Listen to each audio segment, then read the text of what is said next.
Hey, what's up, viewers? How's everybody doing? Couple of ideas running through my head right now.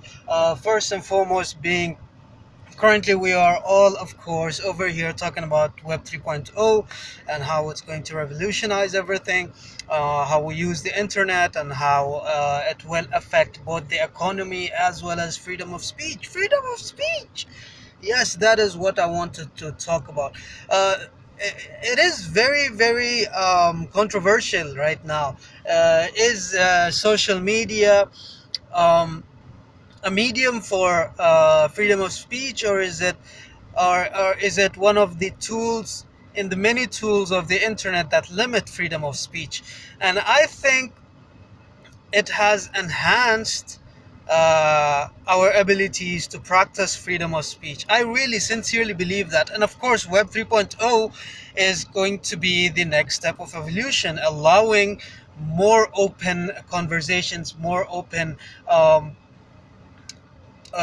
more open sharing of opinions and practicing freedom of speech. And the reason I say it has been enhanced through conventional social media itself is because of how the internet itself allowed for more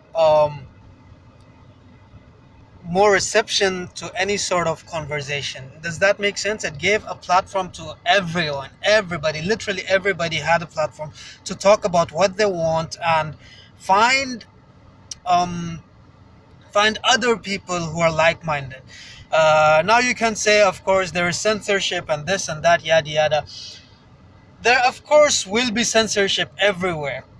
And this platform right now that you're watching, there is censorship. There is one or the other way to censor. Now you have to understand, censorship doesn't mean um, completely throwing that post or something into oblivion. Censorship could just mean that not allowing that particular post, that particular opinion, to be widely broadcast, or given the opportunity to be widely broadcasted. And there are plenty of ways that this platform itself censors a lot of ideas.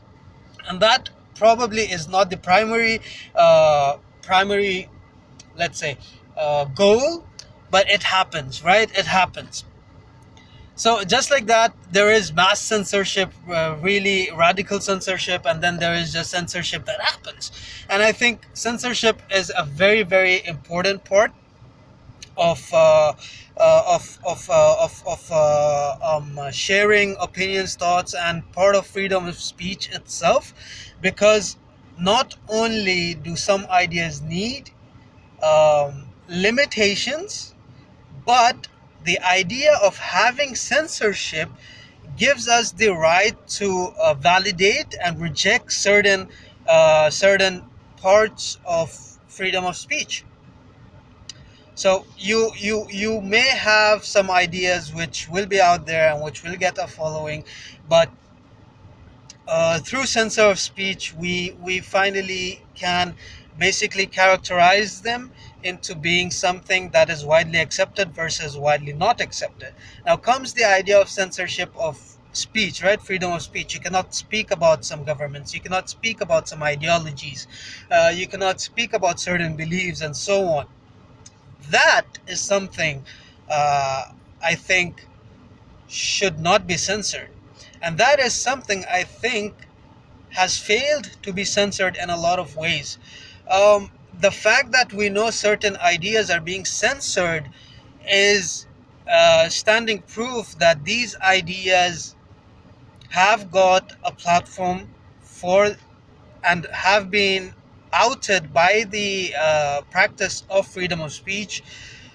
Well, yada yada. You basically get it. If there was no freedom of speech, probably, or there was no platform allowing that freedom of speech, then it wouldn't have come out, and we would have never known about it, or we would never speak about it. So yeah. Anyways, I think the internet has given a lot of opportunities for freedom of speech. I think we have freedom of speech and we can practice them. Certain platforms don't allow them. Certain platforms allow them, but still internet is the reason a lot of people can speak about a lot of things and find people of similar wavelengths. Yep.